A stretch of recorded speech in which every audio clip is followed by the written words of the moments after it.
নমস্কার বন্ধুরা, আবার নতুন রেসিপিতে আমি ফিরে এসেছি। বেসন আর এটা হচ্ছে দই আর বেসন দেখাচ্ছি কেন আমি বলছি। আর এটা হচ্ছে কারি, বেসন আর ওই দইয়ের ঘোল করে কারি বানাতে হয়। তো আমি প্রথম ওইটা ফাটানোর যে ভিডিওটা ছিল সেটা না আমি ডিলিট করে ফেলেছি। ভিডিওটা আপডেট করতে গিয়ে ডিলিট করে ফেলেছি, তো ওই জন্য আবার রেসিপিটা আমি বলছি। তো ওটাকে দই আর বেসন দিয়ে ভালো করে ফাটিয়ে নিয়ে, যাতে গোটা গোটা না থাকে, ওই যে ফাটানোটা দিয়ে ভালো করে ফাটিয়ে নেবেন। নিয়ে ওর মধ্যে ফাটানো হয়ে গেলে ওর মধ্যে জল ঢেলে দেবেন। জল দিয়ে ভালো করে একটু গ্যাসের মধ্যে বসিয়ে ফুটাতে থাকবেন। ফুটানো একটু হয়ে গেলে নুন আর একটু হলুদ দিয়ে ভালো করে ফুটিয়ে নিয়েবেন। ফুটানোর পর দেখবেন একটু গাঢ় হয়ে গেছে, একটু ঘন হয়েছে। ঘন হতেই না অফ করে দেবেন। অফ করার পর ওটাকে বন্ধ করে রেখে দেবেন। তারপর বড়াটা ভাজবেন। এই যে আমি বড়াটা ভাজছি, এটা পেঁয়াজের বড়া ভাজছি, যে ওই কারিতেই দেওয়া হবে। তো কারিতে দুরকম বড়া দেওয়া যায় জানো, যে একটা হচ্ছে বেসনের ছোটো ছোটো করে ওই পেঁয়াজির মতন করে বড়া করে ভেজে দিতে পারো, বা এরকম পেঁয়াজির মানে এটা হচ্ছে পেঁয়াজ দিয়ে লঙ্কা দিয়ে বড়া করেও দিতে পারো। তো দুরকম বড়া তুমি এমনি প্লেন বড়া করেও দিতে পারো বেসনে, বা পেঁয়াজ দিয়েও বড়া করে খেতে পারো। তো আমি এটা পেঁয়াজের বড়া করছি। তা পেঁয়াজের বড়াটার মধ্যে যেমন লঙ্কা কোচানো, পেঁয়াজ কোচানো, তারপরে বেসন, একটু নুন, একটু হলুদ, একটু লঙ্কার গুঁড়ো, তারপর দিয়েছি একটু গোটা জিরে দিয়ে ভালো করে এটাকে মাখিয়ে নিয়ে এরকম করে পাতলা একটু নরম থাকবে এরকম করে বড়া করে ভাজছি। ভেজে নিয়ে তারপর ওতে দেওয়া হবে। যেন এই নর্থ বেঙ্গলি খাবারগুলো না খেতে ভালো লাগে। মাঝে মাঝে মানে সবসময় দেখবে মাছ মাংস খাওয়ার পরও একটু মানে আনকমন খাবার খেতে ইচ্ছা করে।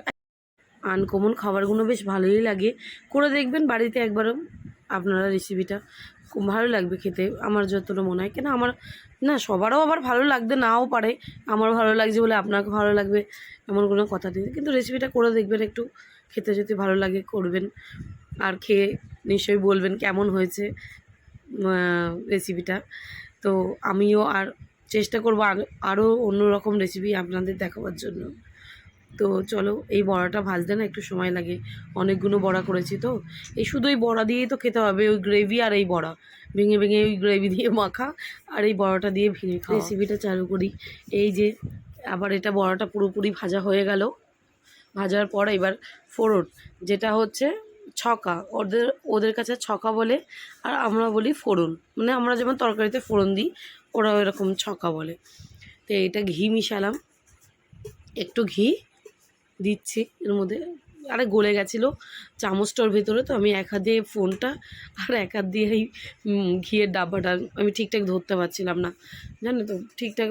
আমার এই ফোনটার ভিডিওটা যেটা করছি, এটা স্ট্যান্ড নেই, তো ওই জন্য হাতে করে এক হাতে ভিডিও করছি, এক হাত দিয়ে আমি এটা রেসিপিটা তৈরি করছি।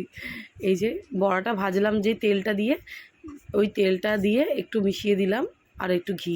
জানো, আরেকটা কথা বলতে ভুলে গেছি, বড়াটা যে ভাজবে সেটা কিন্তু সর্ষের তেলে ভাজবে।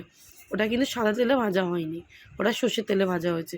তা সর্ষের তেল আর ওই ঘিটা মানে মিশিয়ে নিলাম, অল্প একটু সর্ষের তেল দিলাম আর একটু ঘি দিলাম দেখলেই। তো ওর মধ্যে এবার ফোড়নটা দেবো। কী দেবো একটু দেখতে থাকো। প্রথমে জোগাড় করব একটু হিং। বুঝতেই পারছো আমি এক হাতে ফোন ধরে আর এক হাতে সব জিনিসগুলো জোগাড় করছি।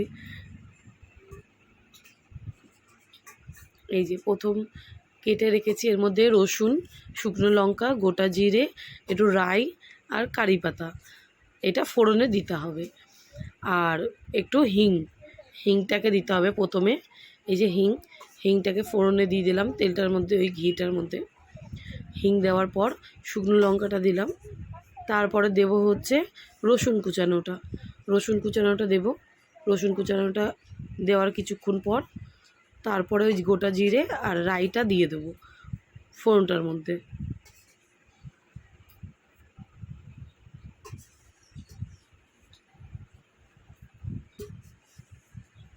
এই যে রাই আর গোটা জিরেটা ফোড়নে দিয়ে দিলাম। এবার ওটা দেওয়ার কিছুক্ষণ পর একটু ভাজা হয়ে গেলে কারি পাতাটা দিয়ে দেবো। বেশ একটু ভাজা ভাজা হয়ে গেলে ওর মধ্যে দিয়ে দেবো এবার কারি পাতাটা। একটু লালচে লালচে হবে, বুঝেছো? একটু ভাজা হয়ে গেলে তারপর লাস্টে এই কারি পাতাটা দেবো ওর মধ্যে। এই যে কারি পাতাটা দিয়ে দিলাম। কারি পাতাটা দিতেই যেন একদম চটপট চটপট করে উঠলো, সরে যেতে হবে কারি পাতাতে দিয়ে ওর মধ্যে, ফোড়নটার মধ্যে। এবার দেওয়ার ওটা একটু লাল লাল করে ভাজা হয়ে গেলে, কারি পাতা খুব লাল নয়, ওই রসুনটা একটু যাতে কাঁচা না থাকে, একটু লাল লাল ভাজা হয়ে যাবে। তারপরে দিব একটুখানি লাল লঙ্কার গুঁড়ো, যাতে রঙটা ভালো আসুক ওপরটা দিয়ে। তা একটু লঙ্কার গুঁড়ো দিয়ে দিলাম, মিশিয়ে নিয়ে ভালো করে ফোড়নটা দিয়ে দেবো।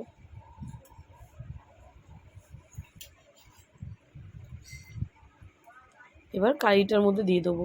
এবার কারিটার মধ্যে কী করে দিতে হবে, ফোড়নটা দেওয়ার আগে না আমি একটু চামচে করে হাতাটার মধ্যে করে কারি একটু তুলে রাখলাম, তারপরে এই ফোড়নটা দেবো। এবার কেন তুলেছি এটা দেখো, এই যে উপর দিয়ে ফোড়নটা দিয়ে দিলাম। দেওয়ার পরে না ওর মধ্যে ঘিটা মশলাটা থাকে ওর মধ্যে, বাটিটার মধ্যে, তাই ওই কারিটা যে চামচে তোলা এর মধ্যে দিয়ে দিলাম, দিয়ে ওটাকে মিশিয়ে নিয়ে ওর মধ্যে দিয়ে দেবো।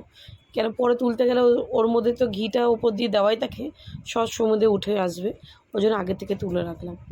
তুলে রেখে এই দেখো কি সুন্দর কালারটা এসছে, দেখছো? খেতে ইচ্ছা করছে দেখে, এত ভালো লাগছে।